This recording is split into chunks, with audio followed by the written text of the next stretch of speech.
So, clean time muna tayo ng ating, ito is dry box. Dry box is bahay ng aking mga babies. So, wala na akong camera sa Israel. Inuwi ko na lahat. So, ito at least once a month, kailangan natin linisin. Baka kasi may amag na, ganyan.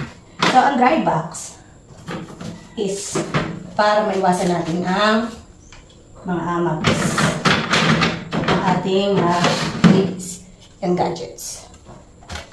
So, ang iwas ang check lang.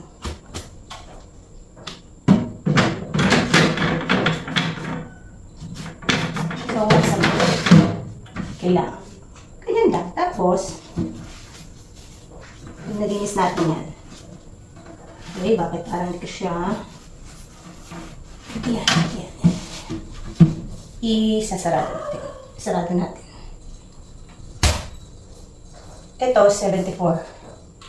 Kailangan, bago nyo ibalik yung mga gadgets. Yan. Itong blue. Dapat ito ay maging at least 42, ganon.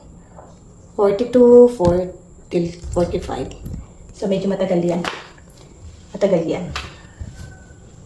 Minsan isang oras bago yan bumaba.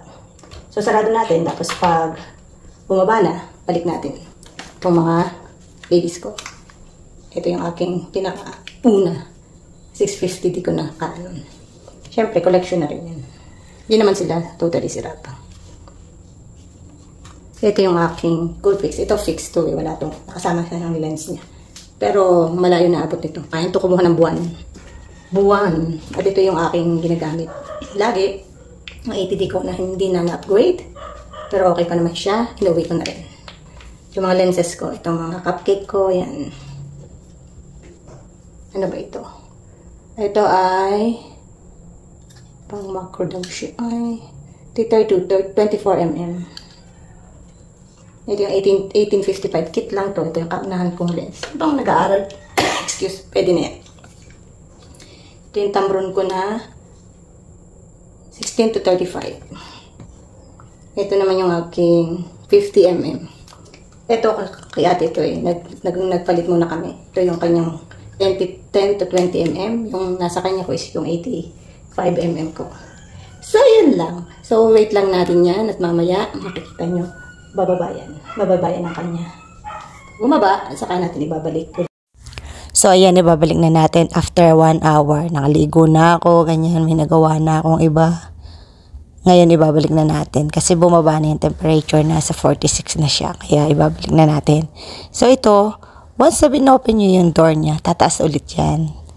Kaya, dapat mabilis nyo maibalik. Pero, okay lang din, kahit magdahan-dahan kaysa mabasag. Kasi, bababa naman niya once nasaraduhan nyo. Importante, malinis nyo siya. At huwag nyo ipapasok ng mataas pa yung temperature. Hayaan nyo muna siyang bumaba.